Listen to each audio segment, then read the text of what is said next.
Hello everyone, good afternoon. Very welcome to all of you.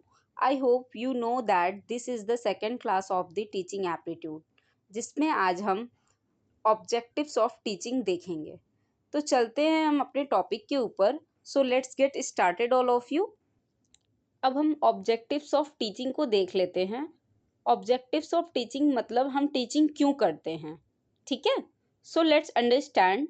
आप जब objective पढ़ोगे teaching की तो दो ऑब्जेक्टिव आप पढ़ोगे, फर्स्ट ब्लूम की एंड सेकंड गैगनी की ऑब्जेक्टिव, ठीक है। आपके एग्जाम के अकॉर्डिंग दो ऑब्जेक्टिव्स आपके होते हैं। अच्छा, सो अब हम टीचिंग क्यों करते हैं उसको भी एक्सप्लेन किया गया है। मीन्स ब्लूम ने डिफरेंट डिफरेंट तरीके से एक्सप्लेन किया है और गैगनी ने डिफरेंट तरीके से एक्सप्लेन किया है। इसको पढ़ने से पहले मुझे पता होना चाहिए इन दोनों का मतलब क्या होता है, इंटेलेक्चुअल और एक हमारा कॉग्निटिव। ओके, तो इंटेलेक्चुअल का मतलब होता है नॉलेज को यूज कर पाना। सबसे इजी वे में अगर हम बोलें तो जो हमारे पास नॉलेज है ना, हम उसको कैसे यूज कर रहे हैं, ये हमारा इंटेलेक्चुअल बिहेवियर होता है। ओके, एंड नेक्स्ट हमारा होता है कॉग्निटिव। कॉग्निटिव का मतलब होता है सिर्फ चीज़ों को सीख पाना। हम सिर्फ चीज़ों को सीख पाते हैं, लर्न कर पाते हैं, मतलब हमें लर्न करना सिखा दिया जाता है, हम सीख लेते हैं बट उसको यूटिलाइज नहीं कर पाते हैं, ठीक है। ये हमारा होता है कॉग्निटिव। मीन्स बस आपको नॉलेज है लेकिन आपको उसको यूज़ करना नहीं आता है। नॉलेज आपने एक्वायर कर ली तो है, ये कॉग्निटिव हो गया। मीन्स आप उसको यूज़ नहीं कर पा रहे हो, तो आपका इंटेलेक्चुअल डेवलपमेंट अभी नहीं हुआ है। ओके, इंटेलेक्चुअल डेवलपमेंट का मतलब होता है कि नॉलेज को यूज़ करना, ठीक है। और कॉग्निटिव का मतलब होता है सिर्फ नॉलेज को जानना कि हाँ ये होता है। ओके, क्लियर हो गया। सो जो हमारे एजुकेशनल ऑब्जेक्टिव्स हैं या जो हमारे टीचिंग के ऑब्जेक्टिव हैं वो दो हमें पढ़ने हैं, ब्लूम्स के और गैगनी के। तो सबसे पहले हम ब्लूम की बात करें तो इसका पूरा नाम ब्लूम टेक्सोनॉमी होता है। टेक्सोनॉमी का मतलब होता है क्लासिफिकेशन, मतलब उसको क्लासिफाई करना। तो ब्लूम ने बोला हमारे टीचिंग के जो ऑब्जेक्टिव्स हैं कि क्यों करते हैं हम टीचिंग, तो वो हमारे 3 क्लासेस में डिवाइड है। ओके, हम टीचिंग करते हैं जैसा कि आपको मालूम है बच्चे के ऑलराउंडर डेवलपमेंट के लिए, ठीक है। तो हम टीचिंग में बच्चे के माइंड पर भी फोकस करेंगे, टीचिंग में हम बच्चों के एटीट्यूड पर भी फोकस करेंगे और हम टीचिंग में बच्चों के स्किल्स को भी डेवलप करेंगे। तो इसलिए ब्लूम ने 3 क्लासिफिकेशन दी है। One is cognitive, other is affective and psychomotor. Okay, जो कॉग्निटिव डोमेन है ब्लूम का वो बच्चों को माइंड को डेवलप करवाता है, ठीक है। और अफेक्टिव डोमेन जो है वो बच्चों के एटीट्यूड को यानी व्यवहार को डेवलप करने की बात करता है। और जो साइकोमोटर डोमेन है वो बच्चों के स्किल्स को डेवलप करने की बात करता है, ठीक है। Clear all of you. तो ब्लूम ने क्या किया है कि ब्लूम ने अपने पूरे जो एजुकेशनल ऑब्जेक्टिव्स हैं उसको 3 पार्ट्स में डिवाइड किया है। ओके, इसी को आप बोलते हो अलग अलग डोमेन्स। देयरफॉर हमें बच्चों के माइंड्स को, बच्चों के एटीट्यूड्स को, बच्चों के स्किल्स को, तीनों को डेवलप करना है, ठीक है। अच्छा, जो ये ब्लूम्स ऑब्जेक्टिव आप पढ़ते हो तो सिर्फ ब्लूम ने नहीं दी है ये ऑब्जेक्टिव्स, आपको जबकि पता होना चाहिए कि ब्लूम्स की पूरी एक टीम होती है, एक कमेटी होती है जिन्होंने हमें ये पूरी टेक्सोनॉमी बना के दी है। क्योंकि इसके जो चेयरपर्सन हैं, जो मतलब हेड हैं, वो ब्लूम थे, इसीलिए हम लोगों ने इसे ब्लूम का नेम दे दिया, ठीक है।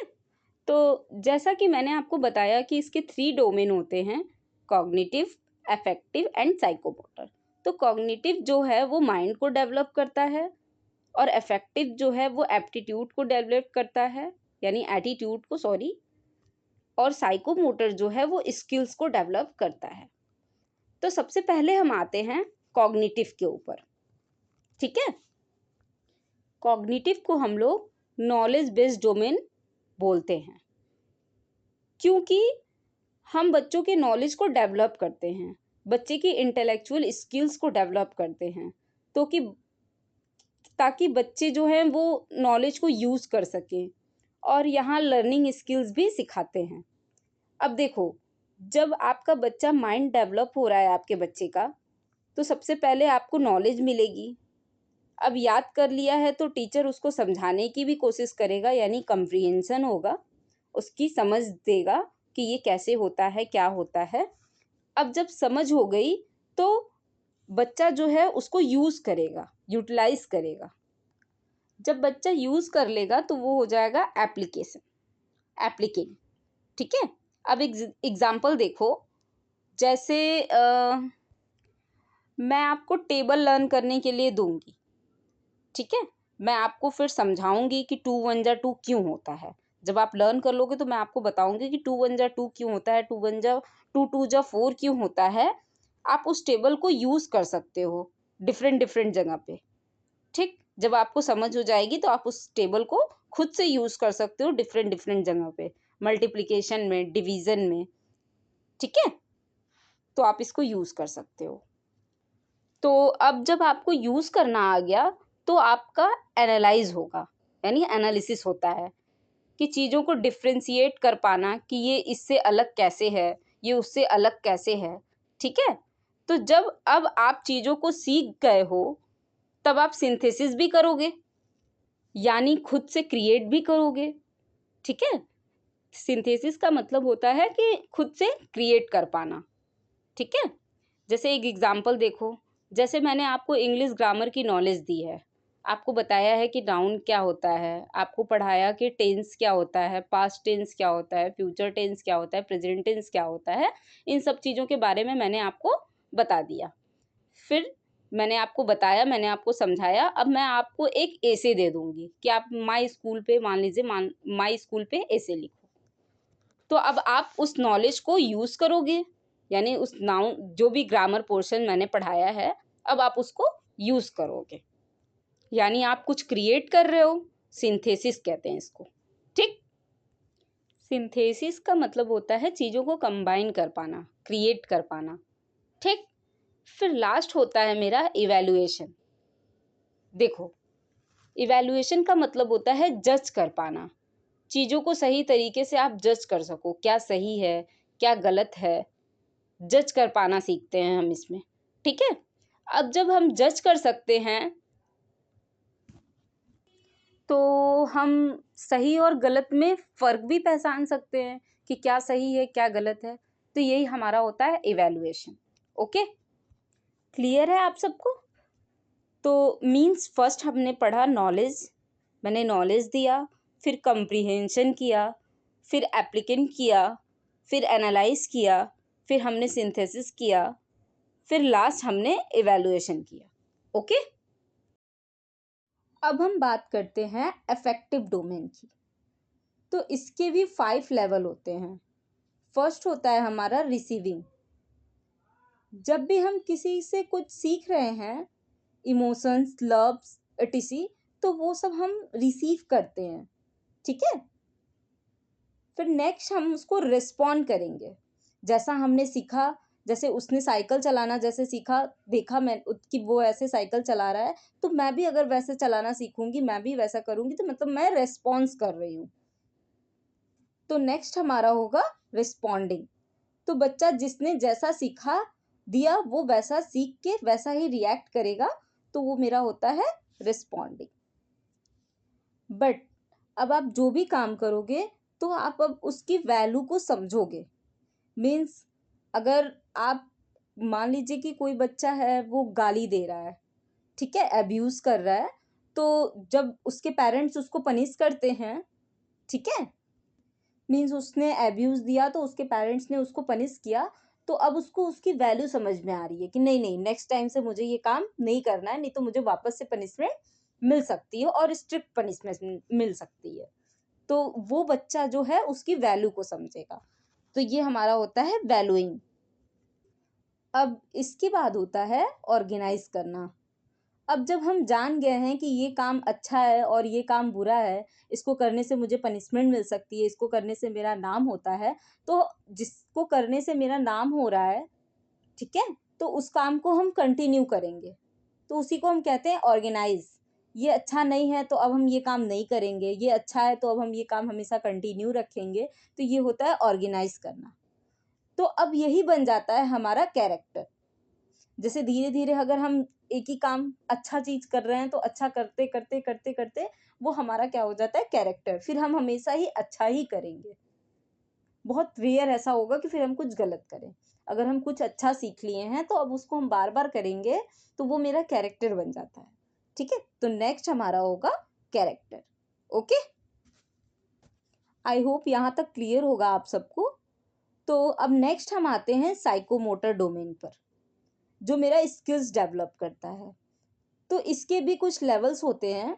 तो सबसे पहला आपका स्किल्स जो सीख रहे हो आप, वो सबसे पहला आपका होता है ऑब्जर्व। आप चीज़ों को पहले ऑब्जर्व करोगे इसमें भी, ठीक है। फिर ऑब्जर्व करने के बाद उसको आप मेंटली कॉपी करोगे। तो ये हमारा होता है ऑब्जर्विंग एंड इमिटेशन। देन आपका आएगा मैनिपुलेशन, कि मैनिपुलेट आप खुद से उस काम को एक बार ट्राई करोगे। मैनिपुलेशन का मतलब होता है आपको खुद से उस काम को एक बार ट्राई करना है, ठीक है। ट्राई भी आप दो तरीके से कर सकते हो, जैसे कोई आपको सिखा रहा है, कुछ इंस्ट्रक्शंस दे रहा है, तो उस तरह भी आप कर सकते हो, या खुद से भी आप ट्राई कर सकते हो। तो इसको बोलते हैं मैनिपुलेशन। तो अब जब आपने उस काम को सीख लिया और उस काम को खुद से एक बार ट्राई भी किया, तो अब आप क्या करोगे, प्रिसीजन। प्रिसीजन का मतलब होता है सटीक, यानी एक्यूरेट, ठीक है। मीन्स जब हम बहुत ज़्यादा प्रैक्टिस करते हैं किसी चीज़ को, जैसे आप डांस कर रहे हो, आप डांस को कई बार प्रैक्टिस करोगे तो आप डांस बहुत अच्छा करने लगोगे। तो आप क्या हो जाओगे, एक्यूरेट हो जाओगे कि हाँ हाँ मैंने डांस बहुत अच्छा कर सकती हूँ। आप एकदम कंफर्म रहोगे कि हाँ आप कर सकते हो, तो इसको बोलते हैं सटीकता, ठीक। अब नेक्स्ट है आर्टिकुलेशन। मीन्स अब आप एकदम परफेक्ट हो जाओगे, ठीक है। प्रिसीजन में क्या होता है कि वो काम आप परफेक्ट कर रहे हो, एक्यूरेट हो आप, लेकिन आपसे कुछ गलतियां हो भी सकती हैं। लेकिन आर्टिकुलेशन में क्या होता है, अब आप एकदम परफेक्ट हो, अब आपसे कोई गलती नहीं होगी, आप कंफर्म हो, ठीक है। तो यही आपका नेचुरलाइजेशन हो जाता है। नेक्स्ट हमारा क्या आ जाता है, नेचुरलाइजेशन। आपके अंदर वो स्किल्स एकदम इंटरलाइज्ड हो जाएगी। जैसे किसी ने आपको बाइक चलाना सिखा दिया, आपने बाइक चलाना सीख लिया, आपने बाइक खुद से प्रैक्टिस कर ली, बाइक में आप एकदम अच्छे हो गए, माहिर हो गए चलाने में।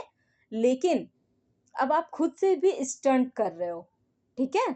अब आप उसमें खुद से अपनी चीजें अप्लाई कर रहे हो, तो वो आपका हो जाएगा naturalisation. Is that clear all of you? तो ये हमारा ब्लूम की डोमेन्स थी सारी। आई होप आपको ये सेशन अच्छे से क्लियर हो गया होगा। If you have any doubt in my previous session और this session, you can ask me. Okay, thank you everyone, thank you so much for watching this video.